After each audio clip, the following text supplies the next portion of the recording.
ভোলা 1 আসনের এমপি পদপ্রার্থী যোগ্য সৎ নিষ্ঠাবান এম ওবায়দুদ্দিন মুস্তফা আপনাদের সামনে আপনাদের কাছে সৌজন্য সাক্ষাতের জন্য এসেছে।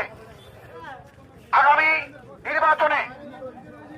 নির্বাচনে ইসলামী আন্দোলন মনোনীত প্রার্থী বিশ্বের চরমায় আস্থাভাজন ব্যক্তিত্ব যোগ্য সৎ নিষ্ঠাবান আপনাদের সাথে সৌজন্য সাক্ষাৎ করার জন্য এসেছেন। আগামী নির্বাচনে ইনশাআল্লাহ আমরা হাত পাকার পক্ষে সমর্থন। সবাই বলো আগামীতে নির্বাচনে জয় হবে।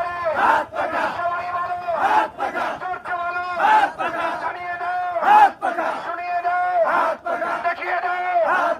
আগামীতে নির্বাচনে জয় হবে। ন্যায়ের প্রতি, শান্তির প্রতি সবাই বলো বাজারে এসেছেন আপনাদের সাথে সৌজন্য সাক্ষাৎ করার জন্য। বাজারবাসী এবং সাধারণ জনগণের প্রতি আহ্বান থাকবে, আমাদের প্রার্থী যোগ্য প্রার্থী আমাদের ওবায়দুল্লাহর পক্ষে আপনারা গণসংযোগ করবেন ইনশাআল্লাহ।